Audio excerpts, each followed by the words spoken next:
Continuando, o Voltamos, Rubens né? vai começar. Opa, Rubens, pode começar. É que Muito ele bem. tem um limite aí de 1 hora. Melhorou até o som agora. Acho que foi Melhorou. o meu celular. Pronto, pode continuar. A questão da resistência indígena, né? Ela, ela vinha ocorrendo, né? Sempre existiu, desde 1500, né? Exatamente. O que aconteceu no período militar foi que houve uma organização para nós, né? Eles criaram vozes para os não indígenas, né?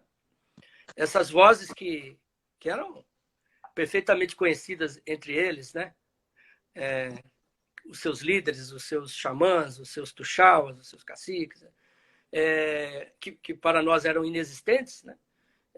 Eles começam a dar voz, a dar nome a essas pessoas, a ganhar um espaço público, né? Na relação, principalmente com a imprensa, né? E porque a relação com os poderes era muito difícil, era quase inexistente, né? Então, é importante conectar isso com o reformatório, dito reformatório Krenak, que você havia perguntado antes, né? Na verdade, reformatório era um nome eufemístico para uma prisão, era uma prisão indígena, Krenak. Então, o que os documentos mostram e os historiadores já... É um tema que, felizmente, está sendo muito bem estudado, né? Esse tema. Hoje, nós sabemos que o reformatório Krenak acolhia também opositores políticos, indígenas que Exatamente. comentavam indígenas que resistiam às ordens absurdas de capitães, de militares, de chefes de postos indígenas, etc. Então, o caso que eu cito do Samado, né, para mim é simbólico, né, da Bahia, Pataxó. Samado era um homem resistente, né, uma trajetória impressionante, né? Ele resiste em determinado momento praticamente sozinho, né? Ele fica naquele pedaço de terra dizendo: é minha terra, é terra Pataxó. Quando todo o entorno é depredado, dividido, tomado pelo governo da Bahia, com a anuência do SPI, com a anuência da FUNAI, Samado e sua família ficam ali. Chega um ponto que Samado é um inconveniente tão grande que ele é retirado e preso até o reformatório, levado ao reformatório Krenak. Felizmente, a documentação da época confirma isso, né? O que ele já havia dito, ele dizia isso, né? Agora a documentação da época confirma. Inclusive, relatórios da própria FUNAI mostram. E também, o que eu sempre digo quando alguém pergunta sobre o reformatório Krenak, né? Eu procuro dizer as celas que havia nas terras indígenas, porque havia pequenas prisões nas terras indígenas. Esse é um capítulo muito pouco estudado e conhecido também. Eu sei, Exatamente. Fala até no Rio Grande do Sul também, né? E fala de prisão também nesse período no Rio Grande do Sul. eu cheguei a ver celas entre os Guaranis e Kaiowás. Nos anos 90, essas celas existiam. A imprensa fazia imagens disso. Eram celas com barras de ferro.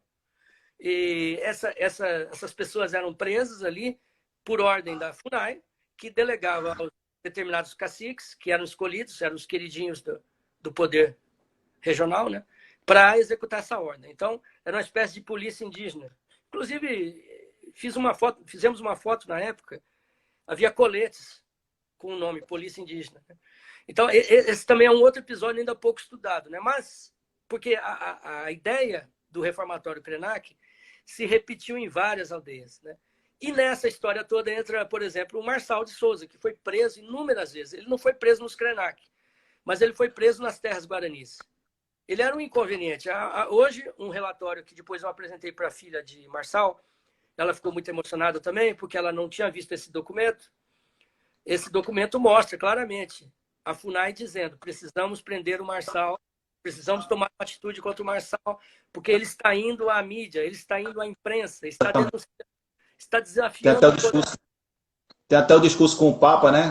Assim, Homenageando o Papa, falando com o Papa, né? esse relatório que é anterior ao Papa, Anterior. ele ainda é dos anos 70, meados dos anos 70. Nesse momento, o Marçal é espancado por uma guarda indígena. Ele é espancado a ponto de rasgarem as roupas dele. Ele fica banhado de sangue. A filha dele lembra, né? Ele era muito agredido. E depois ele é exilado no território brasileiro. Marçal, ele recebe ordens para não frequentar determinadas aldeias. Ele é preso dentro do território brasileiro, Marçal. Muito bem. Aí, os anos 80 já eram outra coisa, né? Quando o Papa chega ao Brasil, já existia a UNE, a União das Nações Indígenas. Então já havia um nome, já havia uma face, né? Uma face pública, né? Que o Marçal era o grande nome, mas tinha Mário Juruna, né, também nesse grupo, e creio que outros de menor, que a memória já levou, né? Mas havia essa UNE.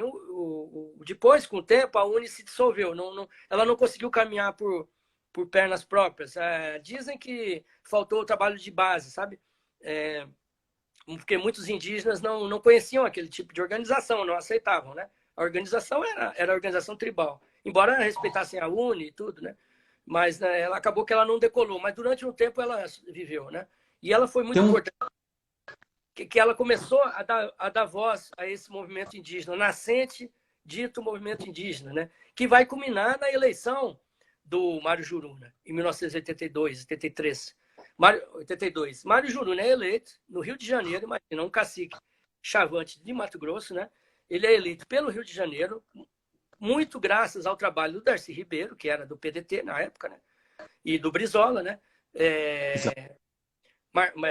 Darcy Ribeiro viu ali no Mário Juruna uma oportunidade de levar a voz indígena para o parlamento. O Brasil nunca havia eleito um parlamentar indígena, e conseguiu. Depois podemos falar como foi o mandato do Mário Juruna, né? Infelizmente houve tropeços, percalços, né? Bom, a questão com o Maluf, né? A eleição do Maluf, Forno de Maluf, né? Que ele recebe o dinheiro para votar no Maluf. Aí ele recebe do Kalim Eide, que era o tesoureiro do Maluf, né? E aí ele conta para um assessor que recebeu o dinheiro porque o Maluf estava pagando para ser eleito no colégio eleitoral contra o Tancredo, né? Aí ele diz assim, não, quem me deu esse dinheiro foi o Galinheiro. Mas quem é o Galinheiro? Não, o Galinheiro era o Kalim Eide, né? Então o Juruna depois é convencido a devolver o dinheiro. A cena fantástica, né?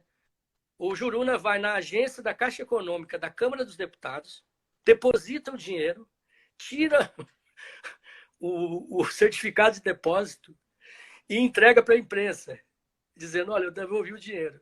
E essa devolução é feita depois que o PDT do Rio faz uma intervenção e explica para o Mário Juruna. Mário Juruna, isso é corrupção, isso você cometeu um erro, você fez errado. Para o Juruna, ele entendeu que era um ato normal, porque ele viu vários colegas recebendo, ele até brinca, ele fala, mas as pessoas importantes aqui de Brasília estão recebendo esse dinheiro, se eu não receber, eu não sou importante. Mais ou menos ele faz essa brincadeira, né? Mas o Mário Juruna teve uma importância fundamental, né? A iniciativa dele de gravar. Ele usava um gravador, né? Depois, muito tempo depois, ele explica, mas por que você gravava? Ele gravava com o general aqui em Brasília, voltava para a aldeia e tocava a gravação. E aí ele explicou, falando, não, eu gravo porque o branco não tem palavra. O branco, ele fala uma coisa para mim. Eu chego na minha aldeia e eu digo assim, olha, o coronel disse que vai trazer aqui água ou não sei o quê. E não vinha água e não vinha nada. E aí a comunidade duvidava do Juruna, né? Não, o que você está dizendo é mentira. Imagina que um general, um coronel vai mentir para você. E ele falou que o único jeito de provar que ele falava a verdade era gravando as conversas. Então, o gravador do Juruna, há um livro só sobre isso que eu recomendo. Tenho. Interessante livro. Então, o Mário Juruna, assim, ele personificou, né, esse nascente movimento indígena aqui. Rapidamente, ele entra na mira da ditadura, né? Claro, né? Temos inúmeros documentos hoje mostrando o medo que a ditadura tinha desses elementos, os ditos, né, elementos de discórdia, né, elementos subversivos, que era o que era escrito, né, subversão. Rubens, então uma opinião, né? Não sei se você pensa, o que você pensa a respeito, né? Essa questão da liderança indígena, como você falou, né? Teve a UNE, né? Mas a União das Nações Indígenas, né? Mas no sentido assim que a visão que a gente tem é que o indígena é como se fosse uma ideia uniforme, né? Só que existem os grupos indígenas. Então, cria toda uma dificuldade dessa organização em si, né? Mas, ao mesmo tempo, também, eu acredito que os indígenas, dentro da situação do que eles passaram, de forte violência, eles também conseguiram criar articulações, criar redes, né? Se aproximar do CIMI, que existia também um espaço que ele poderia falar, que era através do Jornal Porantim, né? Se aproximar também dos antropólogos, mas dentro de uma ideia, né, do senso comum, do que é passado até pela mídia, dando, até naquela época também na ditadura, colocando uma situação, o índio como manobrado, né, como se ele não tivesse, né, uma possibilidade, né, de se manifestar, de reivindicar os seus direitos e se sobressair. E eu acredito que Marçal, Juruna, outros também foram importantes até no processo da Constituição e também nessa questão do indígena, hoje em dia, que ele tem a possibilidade da educação, de ter, são poucos, é uma minoria, mas tem muitos aí que têm curso universitário, né, que estão lutando pelo direito indígena dentro, né, da sua comunidade, do seu grupo, muitas vezes, né, dentro dessa ideia. E também o que você acha também a respeito da própria deputada federal, né? A Joênia Wapichana, né, que é uma representação que o contexto totalmente diferente, né, do que aconteceu naquela época, que a voz de Juruna, né, teve uma força muito grande, né, ele foi eleito lá no Rio de Janeiro, né? O que é que você acha disso, dessa questão da articulação desse movimento, da participação do indígena em si, dentro dos resultados que surgiram depois, né? Uma coisa que eu volto a dizer, e você já disse também, mas é importante frisar, é que a resistência indígena sempre existiu, né? Sempre existiu a resistência Exatamente. indígena. O papel todo do Raoni, que esqueci de dizer, o Raoni estava envolvido com a UNE também. Raoni, toda a Megaron. resistência Kayapó, né, marcante nos anos 70, a ponto de atrair a atenção do Sting e de tudo aquele movimento internacional. O filme Raoni, que concorreu ao Oscar, né, de melhor documentário. Então, a resistência, ela existia. A resistência Waimiri-Atuari, eu não sei, você matar 28 pessoas para dizer não queremos esta obra na nossa terra, se isso não é resistência, eu não sei o que seria, né? Exatamente. A resistência era real, era efetiva, era física, né? E ela, curiosamente, né? Infelizmente, né? Onde houve maior resistência física dos indígenas, houve as maiores demarcações. Então, os indígenas tiveram que mostrar com sangue, É muito próprio importante. sangue, para os não indígenas, que esta terra é nossa e nós vamos morrer por ela. Os que fizeram isso, os que levaram isso ao pé da letra, conseguiram as maiores demarcações. As demarcações justas, certo? As demarcações que consideraram o seu território tradicional. E isso diz muito, não sobre os índios, diz muito sobre nós, né? A história do índio é a nossa história. Quer dizer que nós só reconhecemos os direitos indígenas quando os indígenas disseram a ferro e fogo que o direito era deles. Olha, isso é incrível, né? Mostra muito a nossa exigência, né? A incapacidade de entender o direito da terra, o direito do povo originário, né? Que nós chegamos depois deles, que eles eram os donos originários de tudo daqui, né? A nossa incapacidade de entender isso. Então, os indígenas que mostraram essa resistência com mais violência, com mais força, foram os mais ouvidos. Incrível, né? Lamentável chegar a essa conclusão, mas é a realidade. Ela é a realidade, né? Se você pega tudo que os chavantes resistiram, né? Os chavantes fizeram vários massacres, né? O massacre da Roda d'Água dos índios Enau e Nenauê, mataram 12 pessoas. Está lá o território Enau e Nenauê, né? Com 700 mil hectares, né? Então, a terra chavante, a terra Waimiri-Atuari, foi conquistado assim, infelizmente, entendeu? Porque os indígenas que foram enrolados pelos não indígenas, que caíram na lábia, porque a lábia é assim, a lábia foi assim: nós somos os seus amigos, vocês não nos matem, que nós não matamos vocês. Basicamente foi assim: vamos fazer a paz, que nós daremos um local para você viver, né? Foi isso. Os índios que acreditaram nisso,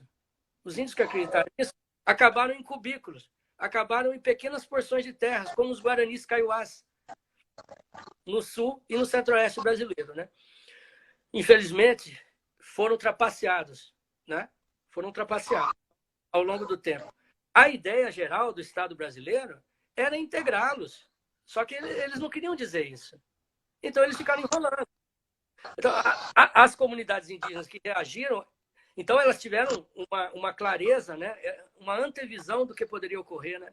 E elas conseguiram construir essa resistência que vai desembocar na Constituinte, né? A Constituinte, que não é uma história criada por ONGs internacionais, não é uma história criada pelo CIMI, é uma história em que as ONGs internacionais, o CIMI, os juristas, ouviram a demanda que vinha dos indígenas. Exatamente. Porque os indígenas estavam reagindo às suas terras, como eu já falei, Kayapós, Chavantes, Enauê, os Guaimiri-Atuari, os Yanomami, etc, etc, etc. Eles estavam reagindo, estavam dizendo, não pode ser assim, estão nos roubando. Então, esse movimento que vem das terras indígenas, esse movimento que vem de baixo, vai desaguar na Constituinte, né? A minha pesquisa não entrou na Constituinte. Foi, exatamente. Embora eu conheça basicamente a história, né, do que aconteceu, até por outros livros que saíram a respeito, mas o marco fundamental da Constituinte, ele é um divisor de águas, né? Aí nós temos uma outra história. Em 1988, a história da política indigenista ela pode ser dividida em dois a partir de 1988, né?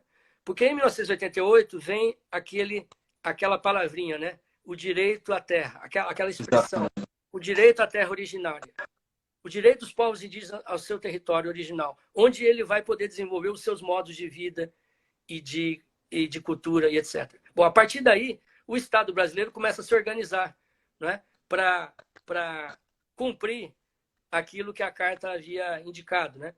Então, lá está dito, em 5 anos, a União tem que localizar e demarcar as terras indígenas.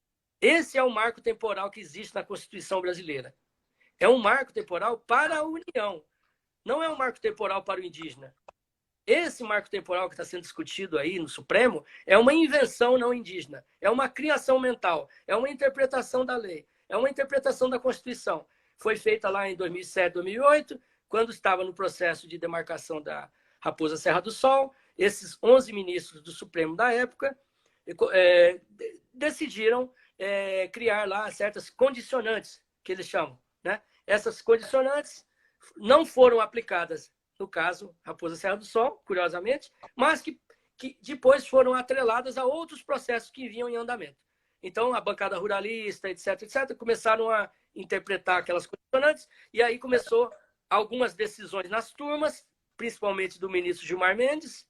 Ele começou a decidir nas turmas, dizendo que havia um marco temporal que era o seguinte: o indígena que não estava na sua terra em 1988, ou que não havia demandado no judiciário, este indígena não pode reivindicar esta terra. Esse é o marco criado pelo Supremo, pela bancada ruralista, etc. Só que é um detalhe, ele nunca passou no plenário do Supremo. Ele é uma decisão provisória de algumas turmas de alguns ministros, certo? Então, isso está sendo discutido agora, né? Relatoria Edson Fachin, começou a ser discutido há 2, 3 semanas, deve voltar à pauta a qualquer momento para uma decisão plenária. Afinal de contas, aquilo que o Supremo decidiu sobre Raposa vale para todas as terras? Existe um efeito vinculante, sim ou não? Então, basta lembrar aquilo que eu disse, né, no começo, das remoções dos indígenas. Os indígenas foram removidos ao longo do tempo várias vezes. Então, é isso que eles dizem, vários desses grupos, né? Olha, nós não estávamos lá em outubro de 1988 simplesmente porque nós não podíamos entrar na terra, porque havia um fazendeiro em cima da terra. Só por isso. O que vocês estão dizendo é o seguinte, que valeu o crime. É isso que os não indígenas estão dizendo, ao aplicar o marco temporal de forma vinculante em tudo, né? E eu creio, minha opinião, que não vai passar no Supremo. Porque é um pouco totalitário, para dizer o mínimo, né? Você dizer que aquele indígena que não pode reivindicar a terra porque não estava lá, quando na verdade existe um laudo antropológico dizendo que ele estava, ou que os antepassados dele estavam, todo um contexto, um laudo antropológico identificando essa terra. Bom, então, só para encerrar esse tema da resistência, né? mudou muito, né? Hoje você tem uma vibrante cadeia de comunicação, né? Principalmente os jovens indígenas, né? Eu estou Impressionante. percebendo através do Instagram, por exemplo. Tem vários, né? Eles se falam, eles se comunicam, eles gostam muito Até do áudio. com pessoas famosas também, né? Eles se falam, eles se comunicam principalmente por áudio. Hoje nós temos grupos de cineastas indígenas, grupos de registro da sua própria história, da sua própria memória, jovens indígenas gravando seus antepassados, fantástico, né? Eu conheci um grupo indígena de cineastas que está com um projeto de gravar os antropólogos que vão aparecer nas aldeias. Eles estão fazendo o contrário agora. Eles estão investigando a antropologia. É incrível, fascinante. Foi o que o indígena me disse. Ele falou assim, vocês escrevem sobre a gente há anos, agora nós vamos falar de vocês. Incrível. Então, Muito bom. e isso tende a crescer, né? Ao mesmo tempo, né? Eu percebo assim um grande dilema, né? Que é um dilema, não sei se existencial, mas é um dilema grande que essa juventude enfrenta de permanecer na sua aldeia, o seu modo de vida tradicional e, ao mesmo tempo, participar dessa chamada aldeia global, né? Participar desses modos de comunicação. Isso é uma questão que eles estão enfrentando dia a dia, né? E, para nossa surpresa, para minha surpresa e felicidade, né? Muitos estão conseguindo, muitos. Eu percebo, eles vivem nas suas aldeias, vão para a cidade, se comunicam, fazem o seu trabalho, voltam, vivem com seus avós. Isso é incrível, né? Então, só que é uma coisa, né, que tende a se agravar essa dúvida, essa pergunta, né? Qual é o índio do futuro? Como será, né? E para isso não há resposta. Para isso a resposta é de cada etnia. Ele não perder sua essência também, né? Não perder a essência das suas lutas, dos seus direitos, né? Dessa juventude e se informar mais sobre isso, né? Do que aconteceu no passado, né? Eles estão muito interessados no passado, né? Eu percebo cada vez mais, né? Eles perguntam muito, eles perguntam sobre livros, eles perguntam sobre notícia de jornal, eles perguntam onde encontrar. Eles são muito antenados e lê do engano, entende? Só uma ignorância como a de Bolsonaro para dizer que os índios são manipulados ou manobrados, né? Eu ouvi um dia de um jurista, de um advogado importante da causa indígena, né? Ele me disse assim, né? Ele falou assim, Rubens, hoje em dia eu sou pautado o tempo todo pelos indígenas. Eu sou um menino de recado, porque eles demandam tanto de mim, eles cobram tanto, tal ação, tal processo, já fez isso, já fez aquilo. Então, na verdade, está havendo o contrário. Os indígenas estão dizendo aos não indígenas, aliados, amigos, parceiros, né? O que eles querem e o que eles precisam. Então, isso é fantástico, entendeu? E também interessante os avanços que ocorreram também na questão da saúde, educação também, né? Que antes, na ditadura, não, né? Existia uma ideia de educação dentro de moldar o indígena, né? Nessa questão simbólica, a questão da bandeira, hasteamento da bandeira, a questão, né, desse sentido. Agora não, a educação ela está proporcionando essa situação também, né? Dos jovens, né, ter um acesso e reivindicar situações, buscar o seu passado, porque a gente pode comparar com o que acontece em outros países, né, um avanço ainda nessa questão das populações indígenas, uma articulação maior no México, né, no próprio Chile, e o Brasil precisa, né, avançar nessa parte, né? A sociedade precisa ver que o indígena ele atua na sociedade, ele é participativo, né, é uma minoria, mas quer o seu espaço. Né? Então, esse espaço está sendo alcançado também através da comunicação, né? Como você pontuou. Né? Mas é interessante isso. Basta lembrar que na ditadura, no reformatório Krenak, dito reformatório, a prisão Krenak, as línguas que não eram aceitas pela direção eram proibidas. Né? O português era a língua padrão. E quando os guardas flagravam algum indígena falando a sua língua, esses indígenas eram censurados. Exatamente. Porque a língua é transformadora, né? A língua é a identidade da cultura, né? A língua é o pertencimento do grupo. Por isso que os militares sabiam que a língua deveria ser homogênea, naquela ideia de um país só, de um povo só, como agora o Bolsonaro disse, o Weintraub na reunião. Eu odeio também. a expressão Eu Ministro da odeio a Educação. expressão povos indígenas. Nós somos um povo só, o povo brasileiro. É basicamente o que a ditadura falava, o que a ditadura executava contra os indígenas, a começar da língua. Então, a partir de 1988, né, vem toda essa estrutura da educação bilíngue, preservando a língua materna e, ao mesmo tempo, apresentando o português. Então, ao mesmo tempo, formando professores indígenas e, ao mesmo tempo, Exatamente. formando professores não indígenas na língua materna indígena. Isso foi um grande avanço. Ao mesmo tempo, a saúde. A saúde, então, no começo, lá atrás, era da FUNAI, uma função da FUNAI. Muito bem, começou a dar problema, né? Não havia recursos, as distâncias no Brasil são enormes, né? Aí, pela primeira vez, lá nos anos 90, o governo começa a contratar algumas ONGs, por exemplo, a URIRI, que era uma ONG da terra Yanomami, porque o governo percebeu que poderia terceirizar o tema da saúde, porque as ONGs tinham uma capacidade de contratação de um pessoal mais especializado.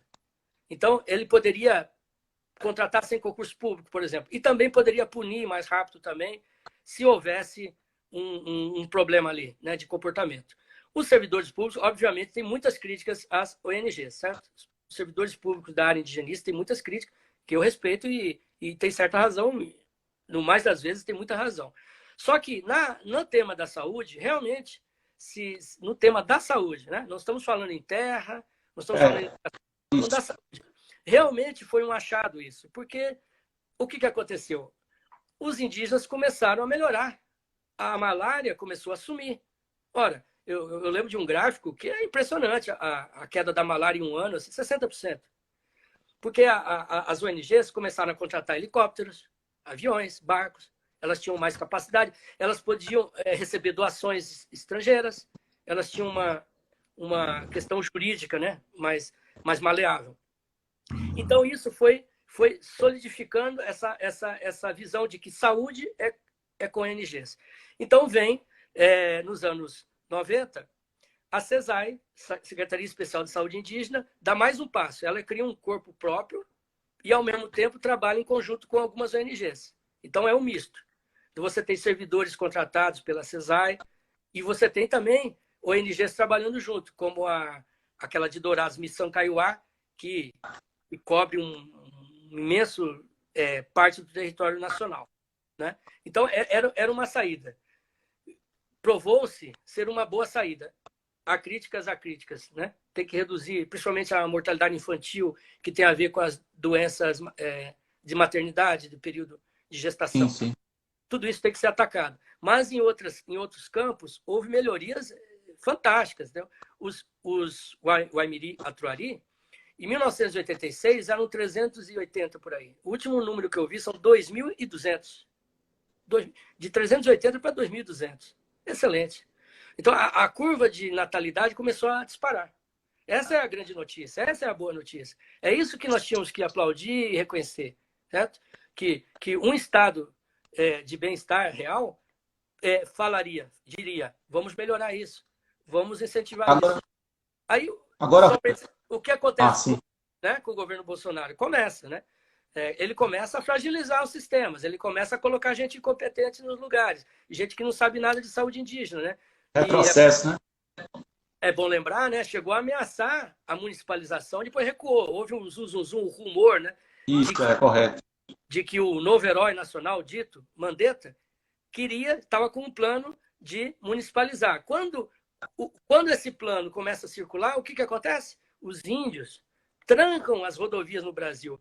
Acho importante os antifascistas, né, na rua, aí, todo mundo agora atacando, reagindo aos ataques do governo Bolsonaro à democracia. Só que quem primeiro deu o grito foram os indígenas. Em fevereiro de 2019, se eu não estou enganado. Depois, acho que em abril houve mais. Mas eles trancaram várias rodovias, eles ocuparam os prédios da CESAI, Secretaria de Saúde Indígena, em vários locais. Aí o que aconteceu? O governo recuou. E aí o governo falou, não, nós vamos manter o que está. Então, só que ao mesmo tempo, ele começa a colocar gente incompetente nos lugares. Então, é uma luta tremenda, né? É uma luta diária. E os indígenas estão fazendo frente a isso, né? Por exemplo, estão com dificuldades para organizar os seus encontros, né? Os encontros da saúde indígena que ocorriam, né, com apoio do governo não estão ocorrendo mais, né? Passagem, hotel, né? Era uma forma de organização também indígena, né? Da sua organização própria interna, né? Eles aproveitavam os encontros de saúde para discutir os seus problemas de terra, de tudo, né? Não estão mais acontecendo. Não estão mais acontecendo. Então está havendo uma quebra. O acampamento Terra Livre, que todo abril é feito aqui em Brasília, no ano passado já enfrentou enormes dificuldades, já tinha enfrentado no governo Temer, né? Enfrentou mais ainda.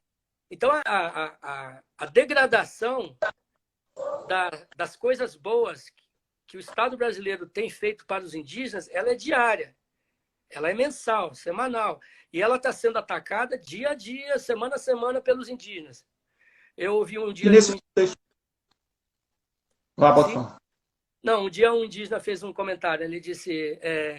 eu vejo que vocês estão bem preocupados, estão nervosos, né, com o que está acontecendo, né? Mas, isso, mas saibam que desde 1500 a gente resiste. Ele fala, calma que nós vamos passar por isso. Eu achei engraçado, porque ele transmitiu uma calma, né, que a gente não tem, né? Então, assim, eles estão preparados para a resistência, vai ser longa, vai ser dura, mas eles estão fazendo já. Né? Isso, eu ia justamente perguntar sobre isso, porque a questão da pandemia, né, a situação dos indígenas com relação à pandemia. Eu vi que você está publicando também no site UOL, né, algumas notícias. Eu também olhei a questão do Guarani Kaiowá, porque tem essa situação do isolamento, sim. Né, a questão de evitar a contaminação, né, do vírus, mas ao mesmo tempo o acesso às coisas, né? Porque saiu uma matéria dizendo que eles estão, né, com problema a questão de comida. Né, a questão lá no Mato Grosso do Sul, né? Então, como é que ele lida? Não sei se você tem essa informação, né? Como ele está lidando dentro dessa ideia, não apenas do isolamento, mas vai acabar se prejudicando também na questão de morrer de fome, de morrer de outras coisas não relacionadas diretamente com a doença em si, mas o que pode provocar depois, né? Com esse isolamento aí, que já tem mais uns 3 meses ou mais, né? Desse período aí de pandemia, né? Não sei se você tem essa informação sobre essa parte aí. Eu acho que 2, 3 coisas a serem ditas, né? Que hoje estão bem claras, né? E eu remeto à fala da Alessandra Munduruku, do Pará, que é a líder indígena Munduruku. Eu participei de uma live, ela explicou isso, e eu acho que o que ela explicou se estende a várias etnias da Amazônia, né? O que aconteceu? O primeiro desastre do governo, né? Ele disse aos indígenas, fiquem nas suas terras. Ele disse, fiquem nas suas terras. Quarentena, isolamento, etc. Mas ele não compareceu. Ele não levou a comida a tempo. Ele não levou dinheiro a tempo, porque muitos indígenas tinham que receber nos bancos algumas ajudas como INSS, ou como Bolsa Família, ou como, certo? Então, o que aconteceu? Eles começaram a ir para as cidades para simplesmente resolver os seus problemas, né? Em banco e comprar comida. Então, ficou um vácuo. O governo dizia para eles ficarem, mas não garantiu as condições para eles ficarem. Né? É tão absurdo isso que é óbvio. Até uma criança, se você disser, né? Simplesmente, o governo tinha que ter levado isso a eles. Em barco, em helicóptero, não sei como. Não há dinheiro. Isso, correto. Dinheiro. Encontre o dinheiro. Faça uma linha internacional, uma doação, algo. Faça alguma coisa. Ele tinha que ter montado uma estrutura para levar isso aos índios. Levar o dinheiro aos índios. Fiquem aí, não saiam. O que aconteceu? Eles começaram a vir. Começaram a vir e começaram a ficar na cidade e voltar com a doença. E aí perdeu o controle. Primeira coisa, né? A primeira coisa a ser dita. A segunda coisa a ser dita é que não há nenhum sistema de prognóstico. Não há informação. O governo falou para eles ficarem e não falou até quando, não falou como eles sairiam. Então gerou toda uma dúvida. Até quando nós vamos ficar nisso? Terceiro ponto importante, o controle da entrada do território. Infelizmente, como no Vale do Javari estamos vendo, como na terra indígena Yanomami. Yanomami, exatamente. Muito do que aconteceu, as próprias equipes de saúde levaram a contaminação, infelizmente, entendeu? É uma coisa que era esperada, óbvio, né? Mas não foi tratada a tempo. Não foi... a quarentena, por exemplo, dos agentes de saúde, ela ao que tudo indica, ela não respeitou, segundo a denúncia dos indígenas, né? Não respeitou o tempo indicado de 14 dias, em muitos casos. Era uma quarentena feita meia boca. Quando eles entravam na terra, não eram suficientemente isolados, com roupas, com equipamentos de proteção individual. Também esses profissionais se arriscando, estão morrendo. Então, o que aconteceu? Acabaram sendo um vetor da doença em alguns lugares, né? Então, você vê que o Estado errou como manter o indígena lá e errou na entrada dessas pessoas. Então, aí... Sim. Você acha que pode acontecer, como aconteceu nesse período da ditadura, algo assim, de uma epidemia, né, um surto muito grande e provocar uma quantidade de mortes indígenas? De fato, já está acontecendo. Já está acontecendo, né? Sim. Enquanto a gente fala aqui, nós temos 82 casos na Terra Yanomami. A Terra Yanomami é um santuário ecológico. Para você chegar lá só de avião, uma coisa imensa, uma coisa linda, né? Está lá a doença. Como ela chegou? Está lá. Então, no Vale do Javari já há casos, né? Então, a doença chegou, né? E no Parque do Xingu agora, o primeiro caso... Um bebê faleceu, um bebê calapalo, e o pai dele e o avô dele estão com a doença. Então, a doença chegou. Muito bem, não adianta chorar as pitangas, né? Eu acho que o governo, se fosse um governo sério e empenhado nisso, imediatamente já estava discutindo como atacar esses surtos, né? E não está fazendo isso. O que acontece? O governo precisava de um sistema de transporte aéreo eficaz e rápido. Agora ele precisa. Ele precisa de helicópteros prontos, entende? Para ir buscar as pessoas no Vale do Javari, para ir nos Yanomami rapidamente. E ele precisa de unidade de terapia intensiva para os indígenas, porque o que está acontecendo? Entrou em colapso Manaus, né? E aí todo o Vale do Javari se socorria em Manaus, não conseguiu. A etnia Cocama, 40 mortos. Em uma etnia, 40 mortos pela Covid. Então, o que para mim não chega a ser chocante, né? O que é desastroso, né? É ver que as Forças Armadas, que falam tanto em logística e organização, e falam tanto em guerra, nós estamos no meio de uma guerra. Eles não conseguem tratar os feridos de uma guerra. As Forças Armadas não conseguem instalar um hospital de campanha indígena na Amazônia. É chocante. Se isso não é genocídio, qual é a palavra que a gente encontra? Também. A incompetência militar nessa matéria é tremenda. É simplesmente uma unidade indígena era necessária. Por quê?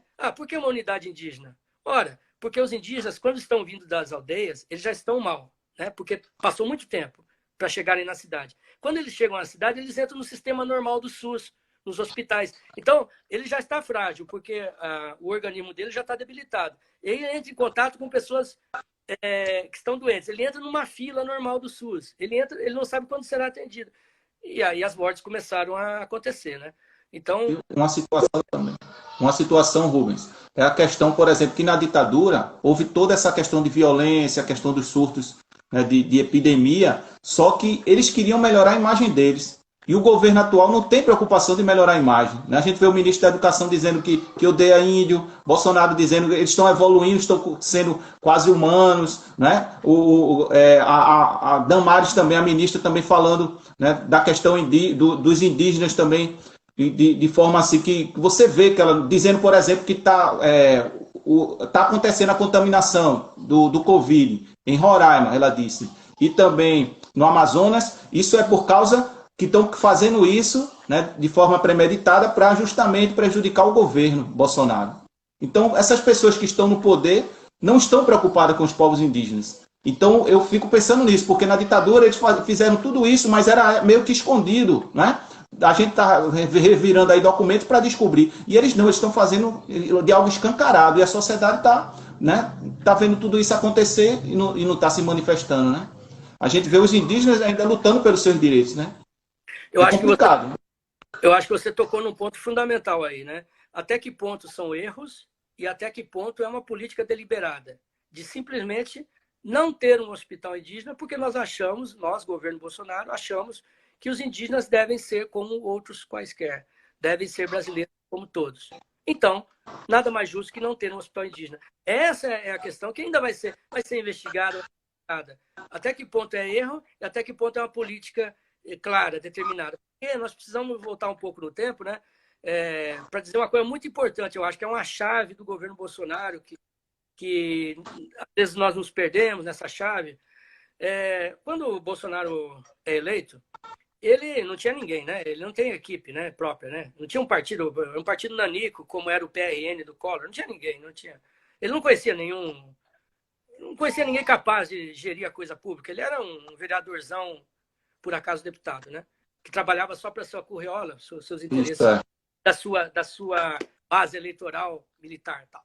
Então ele não tinha nenhuma equipe com ele. E onde ele vai se socorrer? Qual é a equipe que ele vai buscar? Basicamente duas, evangélico e militar, né? São as duas áreas que vão socorrer o Bolsonaro com pessoas. A exceção é o Paulo Guedes, que é outra história. Mas no campo política social, política geral, são esses dois. E os ruralistas, claro. Esses três, ruralistas, evangélicos e militares. Mas os militares têm um papel fundamental nisso. Tanto é que eles estão ganhando cada vez mais espaço, né? No governo. Muito bem. Aí, qual é a doutrina? Então, vamos voltar à doutrina militar sobre a Amazônia. Isso é muito importante, porque a doutrina militar sobre a Amazônia é a que está comandando o governo Bolsonaro sobre a Amazônia. Então, as palavras do Bolsonaro, elas têm uma origem. Ele não tirou da cartola. Você vê os ecos dessa política lá na ditadura. Porque quando ele diz assim, é nosso direito expandir a fronteira agrícola, porque a Europa já desmatou. Quando ele diz mais ou menos isso, ele está dizendo o que os militares diziam lá na ditadura, né? Os militares entendiam que a Amazônia deveria ser um campo a ser conquistado, um espaço vazio. Eles estão ocupando esse espaço. Exatamente isso que eles estão fazendo.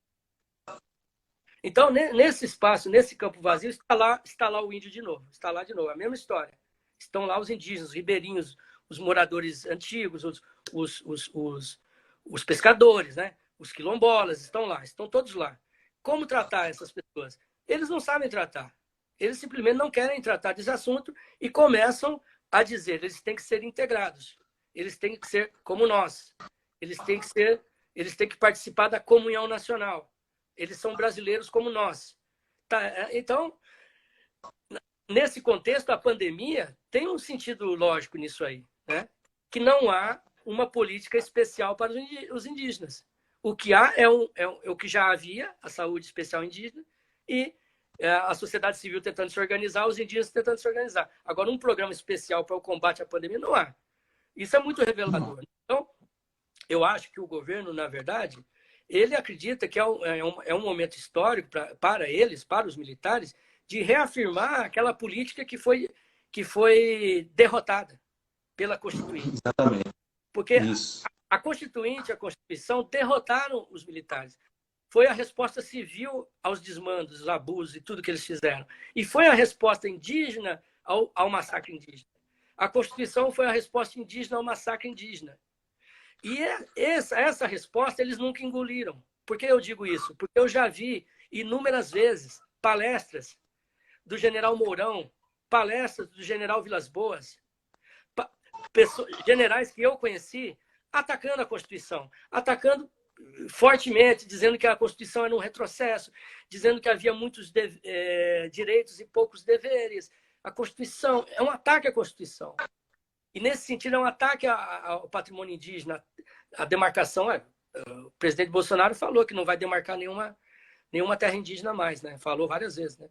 Então, acho que a gente tem que olhar a política bolsonarista para a Amazônia com mais frieza, com mais razão, e deixar de acreditar que são meros arroubos do Bolsonaro. Não são. E deixar de acreditar que ele está falando por ele mesmo. Não está. O que ele está falando... É o que eu sempre falo também. Acredito também nisso. O que ele está Muitas falando... vezes o pessoal fala, acha que é brincadeira, que ele não está fazendo algo sério, mas existe um grupo ali, né, que está arquitetando tudo ali. Ele não está falando isso por nada. Ele tem um objetivo ali de realmente, né, prejudicar os povos indígenas e favorecer o agronegócio, principalmente ali, né? Um dia, numa palestra, levantou um militar da plateia e falou assim: nós somos amigos dos indígenas, eu sou militar, o que você está dizendo não, nós somos amigos. Eu falei assim: olha, parabéns, entendeu? Que você possa dizer isso hoje, mas você está dizendo isso hoje porque nós vivemos tudo aquilo. Nós vivemos tudo aquilo.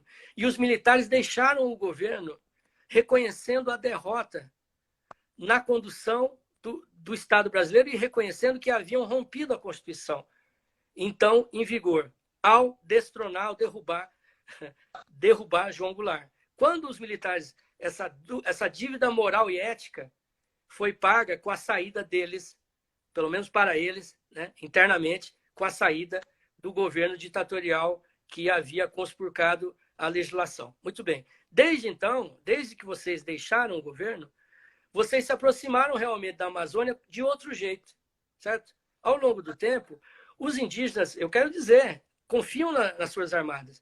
Em vários setores do Brasil, não há essa dicotomia. Não há. São parceiros, inclusive na Amazônia, várias vezes os indígenas são aliados das suas armadas na denúncia dos crimes ambientais. Eles comunicam, olha, está acontecendo tal coisa, olha, derrubada. Isso estava vindo, realmente. E estamos vivendo, na verdade, um retrocesso. Por isso que é tão grave. Por isso que nós não queremos voltar ao passado. Porque não é o fato de nós sermos amigos que não deixaremos de ser amigos, porque é muito rápido a degradação. Isso é muito rápido. É questão de 1 ano, 2 anos, para haver uma divisão social muito séria. Por exemplo, os militares deixarem de falar com os indígenas para determinadas funções, considerarem os indígenas adversários. É muito rápido. Porque os militares lá na ponta começam a ouvir os seus comandantes, começam a ouvir o presidente da República. É para não perder essa amizade que nós estamos fazendo essas denúncias. Exatamente para isso. Não estamos dizendo, eu não digo que as Forças Armadas são inimigos ou querem a morte dos indígenas hoje. Eu não digo isso. Mas o discurso de Bolsonaro, o discurso de elementos das Forças Armadas importantes, alguns oficiais, alguns generais estão conduzindo o país a isso. Exatamente a isso. Eles estão conduzindo o Brasil a uma divisão social que já é presente no meio urbano, que nós já estamos vivendo. Essa divisão ideológica, eles estão conduzindo para o campo já. E por isso que a sociedade civil reage, né? O general Ramos, o general Mourão, não sei quem lá, eles dizem assim, a democracia brasileira é vibrante, né? Ela é confusa, ela é feita de contrastes, etc. É justamente para manter essa vibração que o governo é denunciado. O governo é denunciado para não haver o retrocesso. Então, os generais dizerem que o Brasil é uma democracia vibrante é a maior prova do que foi que o governo civil brasileiro conseguiu construir em 30 anos. O governo civil brasileiro, civis e não militares, construíram uma sociedade vibrante, democrática, e os indígenas construíram junto. É justamente para não perder isso, que há tanto barulho. E que eles dizem que é um exagero, mas na prática nós estamos vendo a volta da palavra genocídio. Voltou ao noticiário. Voltou como? Na pandemia. Na pandemia exatamente. Que é conduzida por um general. O combate é conduzido por um general, Pazuello. Então, acho que é importante a gente, muitas vezes, eu vejo alguns observadores políticos, né, muito centrados na figura do Bolsonaro, com toda razão, ele é o líder do executivo, mas a gente precisa começar a aprofundar a política militar para a Amazônia e para os indígenas. Precisamos aprofundar. E precisamos estudar mais o que eles estão planejando, o que eles estão prevendo. Né? Você viu, né? O Conselho de Defesa da Amazônia hoje é comandado pelo general Mourão. Né? E ele, para formar o conselho, trouxe 17 militares.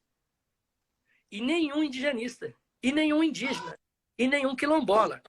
Então, assim, lembra da COAMA, que eu comentei no começo, né? A COAMA era feita por militares para supervisionar o SUNAI. É a volta da COAMA. Os padrões estão se repetindo. Eles estão se repetindo. Os padrões da ditadura militar estão se repetindo, com outro nome, com outra forma, com outro jeito, com outros nomes. Mas os padrões são os mesmos. Eles estão colocando na prática o que aprenderam nas escolas militares. o que foi ensinado, eles estão colocando em prática. Então, aí que o estudo do passado é tão relevante, eu acho, né? Porque no estudo da ditadura, nós vamos encontrar algumas chaves para o presente, né? Nós vamos ver, Exatamente. nós vamos ver os ecos do passado agora. E a questão até que eu tenho essa visão a respeito, que depois da Comissão Nacional da Verdade, que teve a sua importância, né?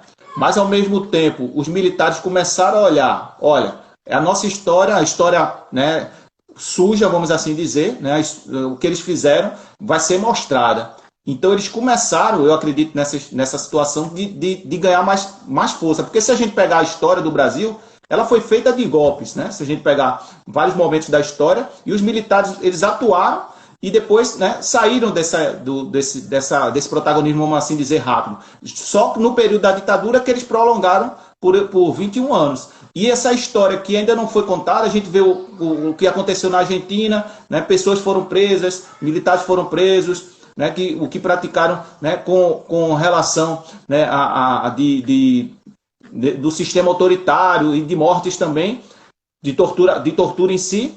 A gente vê no Chile também, né? E a gente vê no Brasil não, né? Não tem a punição. O que aconteceu no período da ditadura, o militar não pagou, né? Então, a gente também, né, como pesquisador, a gente, né, tem que dar uma resposta também, né, para essa história, o que houve, para a gente relatar. Então, a importância é muito grande do jornalista, do historiador, do sociólogo, né, para mostrar, porque a história indígena, muitas vezes, né, ela é esquecida. E existe essa ideia do próprio governo, Bolsonaro e a sua equipe ali, de colocar como se o indígena, né, não tivesse, né, a sua capacidade de reivindicar seu direito, né, ter a sua voz. E a gente vê que, né, tem uma ligação aí, né, dessa questão do que era o que estava, né, para começar. Imagine se a Comissão Nacional da Verdade tivesse, né, avançado, né, tivesse ampliado, essa documentação tivesse sido mais divulgada pela imprensa. O que poderia ter acontecido? E os militares chegam lá e vetam tudo, né, uma ideia de um apagamento geral, né? Então, eu não sei a sua visão a respeito disso, né? Para a gente encerrar também, por causa do horário, não sei, né, como é que. Certo. Mas o papo está muito bom. Importante lembrar que a Comissão Nacional da Verdade, ela teve várias medidas no campo dos indígenas. E nenhuma delas foi aplicada, nenhuma. A comissão acabou em 2014. Eu vou citar 3 coisas que a comissão pediu para o Estado brasileiro fazer e nunca fez, né? O primeiro, mais simples, um pedido de desculpas das Forças Armadas por tudo que ocorreu. Nunca aconteceu. E eu acho o seguinte, que não é o pedido civil. O pedido de desculpa tem que ser dos militares. Os comandantes militares têm que sentar numa mesa lá, ligar uma câmera e falar com cada etnia e pedir desculpa pelo que fez com os pais dos índios atuais, com os avós e os bisavós. Os erros cometidos que estão amplamente documentados. A primeira coisa, não fez o pedido de desculpa. A coisa mais básica, um dia eu estava num debate no Senado e um indígena na plateia, ele levantou e disse para mim: eu não quero esse pedido de desculpa. Eu não quero esse pedido porque não vai trazer os meus antepassados de volta, né? Aí eu disse a ele, não, é interessante a sua posição, mas o pedido de desculpa não é para os que estão vivos, é para os que vão nascer. É para as crianças, os bebês, que quando eles entenderem que foram cometidos crimes contra os seus antepassados e que esses que cometeram os crimes se arrependeram, essas crianças crescerão num país diferente. Eles vão poder olhar o não indígena de outro jeito. Não com um perdão, mas com uma compreensão do que aconteceu. Agora, se você não pede desculpa, então você está liberando o indígena para não conceder nenhuma compreensão também, ok? Então, isso é uma linha de, né, mão dupla. O perdão é uma linha de mão dupla. Então, não, isso não é discutido. Eu disse isso um dia a um general, eu queria ver o senhor sentado e falando, né? Porque ele me disse, né, numa conversa, Rubens, hoje eu estou convicto que foram assassinados indígenas, Waimiris, Atuaris, por militares. Me disse isso. General, que ótimo. Só que o senhor nunca ninguém escreveu isso. Vocês nunca disseram, eu estou aqui pesquisando. Entendeu? E ele foi numa conversa em off, chamado, né? Mas ele reconheceu o assassinato de indígenas a tiros né? Mas esse reconhecimento não chegou nos Waimiris Atuaris até hoje. Bom, o segundo ponto era criar uma Comissão Nacional da Verdade Indígena, porque percebeu-se que o tema era tão grande. Estamos aqui 2 horas, nem começamos, né? É isso, tem muita coisa. São 305 histórias, né? Cada uma. E eu lamento que muitas histórias eu não coloquei no livro, porque não consegui. Ia ficar um livro imenso. Hoje ele tem quase, acho que 570 páginas, e ele ficaria imenso. Infelizmente, tive que tirar algumas histórias. Foi muito doído isso, foi muito grave. Mas cito aqui a Vacanoeiro, que foi uma história incrível ali, né? Bom, então, é preciso contar 305 histórias, no mínimo, né? Nunca foi feita a Comissão Nacional da Verdade Indígena. E tinha uma outra terceira que é muito interessante, que era a criação de uma lei para que houvesse a anistia da comunidade indígena. Porque pela lei de anistia dos anos 90, são indenizadas pessoas com CPFs. Olha que coisa. A lei, bem intencionada, do governo Fernando Henrique, né, esqueceu dos indígenas, que não tinham CPF. Né? Então, os Araueté, que morreram 40 e tantos caminhando na mata, e os corpos eram encontrados pelo indigenista João Evangelista Carvalho, inclusive corpos comidos por onças, né? Corpos sem cabeça, corpos que eram numa rede. O índio simplesmente ele deitava na rede e morria porque ele não tinha comida para comer, não conseguia caçar, porque ele não conseguia caminhar. Essas vidas aí sumiram. Se o grupo Araueté, por exemplo, não merece uma indenização, eu não sei qual outro grupo humano merece uma indenização, um reconhecimento, uma atenção do Estado. A lei ela é falha, então a lei tinha que ser corrigida imediatamente. Essa lei precisava de um adendo, né? Grupos étnicos determinados antropologicamente, certo? Para quê? Para que houvesse uma indenização geral para aquele grupo, para que houvesse um pagamento do Estado do Brasil, o reconhecimento do crime fosse para uma conta de uma associação indígena. Na inexistência da lei, o Ministério Público Federal fez isso, certo? Aqui precisamos citar o trabalho do Dr. Edmundo Júnior, de Minas Gerais, o trabalho de Júlio Araújo, do Amazonas, o trabalho do pessoal de Mato Grosso, que o nome não me ocorre, o trabalho que está investigou e conseguiu trazer de volta o povo Crena-Carori. Então, o Ministério Público foi suprindo essa falha. E os juízes foram concedendo, né? Os juízes foram reconhecendo. Então, nós temos aí 5, 6 casos aí de reconhecimento, dentro de um conjunto de 305. E a comissão da anistia, ela creio que são 14 indígenas até hoje, 14, que ela... Por quê? Porque tinha um nome CPF. Né? Eram os Suruiaqueuara, que tinham sido usados na guerrilha contra a guerrilha do Araguaia, e um indígena Gavião, se eu não me engano. Então, pouquíssimos casos. Né? Nós estamos falando aí, a Comissão da Verdade falou em 8.500 mortos. Né? Então, nós temos 14 casos. Então, são medidas que a comissão indicou, preconizou para o Estado, e nós estamos já em 2020, 6 anos, e o Estado brasileiro não deu prestação de contas, não realizou nada, e, infelizmente, eu acho que tão cedo a gente não vai, com esse governo que está aí, né? Tão cedo a gente não vai encontrar essas respostas. Né? Uma situação também importante, que nesse contexto, né, que a gente está vivendo, né? Essa epidemia também que atinge mais os idosos, né? A gente vê isso, né? De também essa ideia do apagamento do governo, a intenção, mas também essa memória, né? As pessoas vão morrer, né? Podem morrer, no caso, alguns indígenas que têm uma história sobre o passado, né? Sobre o período da ditadura, por exemplo, né? Então, eu vou voltar para a gente encerrar, tá bom, Rubens? Muito boa a conversa. Tá legal, obrigado, eu estou gostando. Para a gente encerrar.